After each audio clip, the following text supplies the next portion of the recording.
एक्सएलची news में आप सभी का स्वागत है। मैं रुतेश गुप्ता। दर्शकों, इस वक्त मैं जम्मू यूनिवर्सिटी में हूं, जहां पर जम्मू कश्मीर वुमेन कांग्रेस का आयोजन किया जा रहा है और 3 दिनों के लिए जो है यहां पर ये कार्यक्रम जो है जारी रहेगा। आपको बता दें कि आज पहला दिन था और आज माननीय उपराज्यपाल मनोज सिन्हा जो है वो स्वयं यहां पर मौजूद थे। Congress 2024 being inaugurated today resonates with the vision of our Honorable Prime Minister Shri Narendra Modi ji to foster scientific temper and ignite young minds to innovate. In the words of Modi ji, efforts of science can turn into great achievements only when they come out of the lab and reach the land. And their impact reaches from global to grassroots. इस समय Jammu university के vice chancellor मेरे साथ हैं। आइए इनसे जानने की कोशिश करते हैं। सर, क्या ऑब्जेक्टिव लेकर हम लोग चल रहे हैं? सर्वप्रथम वाइस चांसलर के रूप में मैं अपनी जो ऑर्गेनाइजिंग कमेटी है उसको धन्यवाद देना चाहूँगा और प्रशंसा भी करना चाहूँगा, जिसने या women science Congress international day for women and girls उस दिन ये आयोजन रखा है। ये जैसा बताया प्रोफेसर विभा टंडन जी ने, 3 दिन का ये है कार्यक्रम। 2 चीजें हैं मुझे लग रहा है। एक कि बच्चों को प्लेटफॉर्म प्रोवाइड करना, और जब बच्चे कह रहे हैं तो उसमें बच्चियां और लड़के और लड़कियां दोनों कह रहे हैं। Of course, this is organized for girls prevalently, but this is also open for boys. This is also open for men. So the idea is that we have to dissolve the boundaries of the disciplines, and not only that, we have to dissolve the boundaries of the institutions also, so that in a holistic manner we can address the challenges of the J&K region particularly, and also the national challenges. And this can be achieved only when we are coming out of our comfort zone.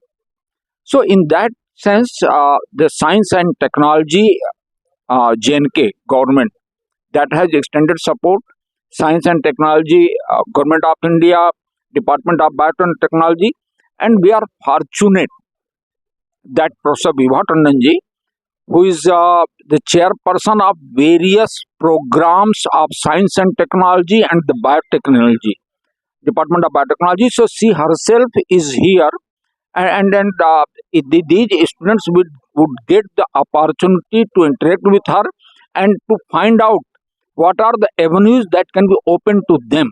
So I think, and another mandate was given by our Honorable Lieutenant Governor Sahab, that come out with a book, a documentary of J&K women scientists who have contributed in the science and technology as well as for the growth of the J&K. So I think this Women Science Congress would help a lot to the women scientists as well as the girls promising scientists. इस समय science and technology विभाग से संजय खरूजी मेरे साथ हैं। आइए इनसे जानने की कोशिश करते हैं। सर, जिस तरह से यहाँ पर फीमेल्स को बढ़ावा देने के लिए, उनको एनकरेज करने के लिए जो ये सम्मेलन लगाया गया 3 दिनों के लिए, इसके बारे में थोड़ी सी जानकारी दीजिए, और क्या लगता है आपको गवर्नमेंट की तरफ से और क्या कदम उठाने की आवश्यकता है? DST, जहाँ तक साइंस एंड टेक्नोलॉजी डिपार्टमेंट का ताल्लुक है, DST में काफ़ी स्कीम्स है हमारे पास। वी हैव जैसे इंफॉर्मेशन एजुकेशन एंड कम्युनिकेशन है, जिस स्कीम के अंतर्गत हम काफ़ी कुछ प्रोग्राम्स करते हैं, चाहे वो स्कूल लेवल के होंगे या आपके कॉलेज लेवल के होंगे, यूनिवर्सिटी के लेवल के। जो बेसिक मुद्दा इसमें जो होता है, पर्पस होता है to create awareness among the students, so that later on they will get expose, they will display their talent expose करने से उनको जो भी वहाँ एक्सपोजर मिलता है वो उनको एनकरेज करता है, उनको वो अपलिफ्ट करता है, ताकि वो आगे जाके कंट्रीब्यूट करे सिग्निफिकेंट।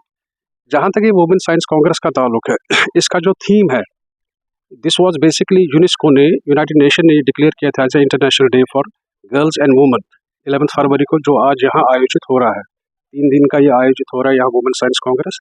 तो इसमें जो थीम है, इसमें जो पर्पज़ है, बेसिकली पर्पज़ इज़ कि जो हमारे वुमेन फोक है, जो हमारे गर्ल्स है, कुछ ऐसे भी हमारे औरतें हैं, मान लीजिए they have done there masters degree या वो PhD करते हैं, लेकिन उनके एडिशनल रिस्पॉन्सिबिलिटीज़ होते हैं आफ्टर दे गेट मैरिड। मान ली किसी वजूहात के सर्कमस्टांस के साथ they don't continue their studies और दे डोंट परस्यू और contribute significant as per their qualification. तो हम क्या करते हैं वुमेन साइंस कांग्रेस में, हम ये कर रहे हैं, we are trying to tap those womens also कि जो ऑलरेडी मैरिड है, जिनकी फैमिली ऑलरेडी बन चुकी है, those who are at the age of 35 or 40, if they wish to come again, we can hand hold them. Science and technology जो विभाग है, we can hand hold them and उनको हम कह सकते हैं, एक स्कीम आने वाली है, इंट्रोड्यूस करने वाले हैं हम जम्मू कश्मीर सरकार में, या DST में भी ये चीज़ें हो रही है गवर्नमेंट ऑफ इंडिया में, कि उन औरतों को कैसे हम टैप करें ताकि वो जुड़ जाए हमारे साथ, फैमिली कंप्लीट होने के बाद वो हमारे साथ जुड़ जाए, ताकि वो भी कंट्रीब्यूट करे जिसके हिसाब से उन्होंने अपनी वो क्वालिफिकेशन या रिसर्च जो भी उन्होंने कंडक्ट किया, या अपनी जो उनकी फाइंडिंग्स है, ताकि उन फाइंडिंग्स से जो हमारा वेलफेयर है, लोगों का वेलफेयर है, वो उनको हम इम्प्रूव करें। तो मेन जो मुद्दा है कि गर्ल्स आगे आए, गर्ल्स, जैसे LG साहब ने भी आज अपनी स्पीच में कहा कि जो हमारा डाटा है, भारत का जो डाटा है 53% हमारा वो है। तो इफ़ यू टेक ग्लोबली, अगर हम ग्लोबली देखें, ग्लोबली हमारा इंडिया पहले नंबर पे आ रहा है as per as the percentage is concern, लेकिन हमें और आगे चलने की ज़रूरत है, because you know that women are leading. देखिए, इस आयोजन में सबसे पहले जो छोटी छोटी बच्चे हैं उनको पता चलेगा कि हमारे औरत ने, वुमेन ने कितना कंट्रीब्यूट किया है, वो भी उनका भी नाम आएगा सब। जैसे मैडम क्यूरी, जैसे उन्होंने केमिस्ट्री में किया है, बड़ी बड़ी जो, जैसे हमारी असीमा चटर्जी 1944 में कलकत्ता यूनिवर्सिटी से वो बड़ी साइंटिस्ट, फर्स्ट साइंटिस्ट यहाँ निकली है ना। तो ताकि उनको एक अवेयरनेस हो जाए कि हम औरतें, भारत की नारियाँ कुछ पीछे नहीं है। जो पहले जैसे LG साहब ने कहा कि ये ब्रिटिशरों ने इस चीज़ को काफ़ी दबा के रखा था कि हिंदुस्तान में कुछ नहीं है, ऐसा कुछ नहीं है, हिंदुस्तान में बहुत सी चीज़ें हैं, लेकिन हमें उन चीज़ों को आगे लाने की ज़रूरत है। यही इस वुमेन साइंस कांग्रेस का मुद्दा है, ताकि वो एनकरेज हो जाए, अपलिफ्ट हो जाए, उनका स्पिरिट गुड स्पिरिट में कन्वर्ट हो जाए, so that they can also come forward and do something and contribute significantly for the welfare of the society. That is the purpose of the Congress. इस समय doctor Nasir Shah मेरे साथ हैं। आइए इनसे जानने की कोशिश करते हैं कि इस तरह के इवेंट से विशेष प्रकार से जो महिलाएं, जो अपकमिंग जो हमारे रिसर्चर्स आ रहे हैं, उनको कितना लाभ मिलता है। सर, जिस तरह से ये इवेंट जो है जम्मू यूनिवर्सिटी में आज ऑर्गेनाइज किया गया, इसमें माननीय उपराज्यपाल जो है उसमें मौजूद थे, क्या लगता है कि इस तरह से जो हमारी फीमेल्स हैं उनको कितना बढ़ावा मिलता है? एक्चुअली हमारी स्कीम है इंफॉर्मेशन एजुकेशन एंड कम्युनिकेशन, उसके अंडर हम बहुत सारे प्रोग्राम्स ऑर्गेनाइज करते हैं, जैसे हम साइंस सेमिनार्स, कॉन्फ्रेंसेस वगैरह, इंटरनेशनल कॉन्फ्रेंसेस। तो इसी डायरेक्शन में हमने एक इनिशिएटिव लिया था under the supervision of commissioner secretary science and technology department mister Saurabh Bhagat, कि हमने इनिशिएटिव लिया था कि हम JNK science congress, women science congress initiate करेंगे यहाँ यूनिवर्सिटी ऑफ जम्मू में। तो इस डायरेक्शन में हमने पूरा वो तैयारी वायारी करके, इसमें बहुत सारे डेलीगेट्स आए हैं डिफरेंट यूनिवर्सिटी से, आउटसाइड कंट्री से भी आए हैं, स्टेट से भी, तो जो पार्टिसिपेट करना चाहते हैं इस प्रोग्राम में। 3 दिन का टेक्निकल सेशन चलेगा, तो 3 दिन के बाद जितनी भी रिकमेंडेशंस आएगी वो गवर्नमेंट के पास आ जाके, ताकि उनको हम ग्राउंड पे इम्प्लीमेंट कर सकते हैं। इस समय श्री माता वैष्णो देवी यूनिवर्सिटी के वाइस चांसलर मेरे साथ हैं। आइए इन्हीं से भी जानने की कोशिश करते हैं। सर, जिस तरह से ये कदम उठाया गया है जम्मू यूनिवर्सिटी द्वारा, और इसमें जो है काफ़ी लोगों को आमंत्रित किया गया है, क्या कहना चाहते हैं कि इस तरह के इवेंट से जो है खासकर जो फीमेल्स हैं उनको कितना बढ़ावा मिलता है? मैं सबसे पहले तो जम्मू विश्वविद्यालय को शुभ और बधाई देता हूं कि उन्होंने वुमेन साइंस कांग्रेस का आयोजन आज इस डेट पे किया, जिसे अंतर्राष्ट्रीय womens day for international day for womens in science and technology के रूप में सेलिब्रेट किया जाता है। और इस मौके पे जो जम्मू कश्मीर का प्रशासन कितनी इम्पोर्टेंस देता है women education in general and women participation in science and technology, इसका जायजा इसी से लिया जा सकता है कि honourable lieutenant governor of the union territory 2 घंटे के लिए इस प्रोग्राम में उन्होंने अपने बिजी शेड्यूल होने के बावजूद टाइम दिया। और इसके साथ साथ ही भारत में जो महिलाओं की स्थिति, खास करके science, technology, engineering and management के फील्ड में जो परसेंटेज उन्होंने बताया कि 53% की भागीदारी है, जो पूरे वर्ल्ड में सबसे 1 नंबर की भागीदारी है, इस बात पे हम सबों को गर्व करना चाहिए।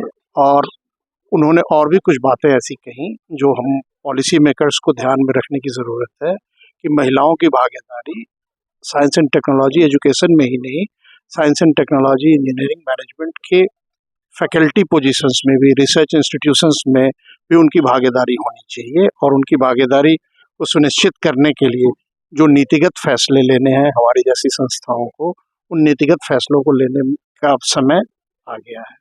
और मैं पुनः जम्मू कश्मीर और जम्मू यूनिवर्सिटी और जो आयोजक हैं इस साइंस कांग्रेस के, और science and technology council Jammu Kashmir union territory की, उन सबों को एक बार बधाई देता हूं कि उन्होंने इस आयोजन को स्पॉन्सर किया। मैम, जिस तरह से 3 दिन के लिए यहाँ पर वुमेन कांग्रेस का आयोजन किया गया, इसके बारे में हमें थोड़ा सा बताएं और ये बताएं कि इस तरह से जो यंग वुमेन्स आ रहे हैं, यंग साइंटिस्ट आ रहे हैं, उन्हें कितना जो है एनकरेजमेंट मिलती है। तो जो विमेन साइंस कांग्रेस यहाँ पे आयोजित की गई है, उसमें इन्होंने जो है ऐसी जो जम्मू यूनिवर्सिटी ने ऐसे लोगों को आमंत्रित किया है, ऐसी महिलाओं को आमंत्रित किया है जो कि बहुत ही सक्सेसफुल साइंटिस्ट हैं, एंटरप्रेन्योर्स हैं, जिन्होंने साइंस को एक ऊंचाई तक पहुंचाया है।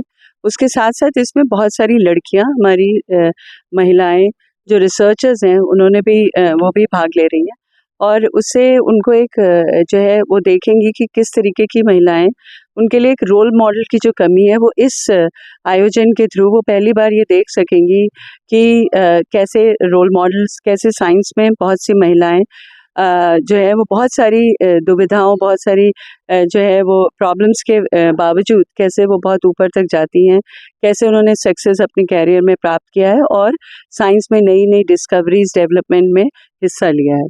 और इन्होंने यहाँ पे डेलिब्रेशंस, डेवलपमेंट पैनल डिस्कशंस भी रखे हैं और पैनल डिस्कशंस में जो भी रिजल्ट्स आएंगे उसको एक रिकमेंडेशन के फॉर्म पे ये जम्मू यूनिवर्सिटी, जम्मू कश्मीर की गवर्नमेंट को रिकमेंडेशन के फॉर्म में दे सकते हैं कि how we can increase the participation of the girls और the females in the stem.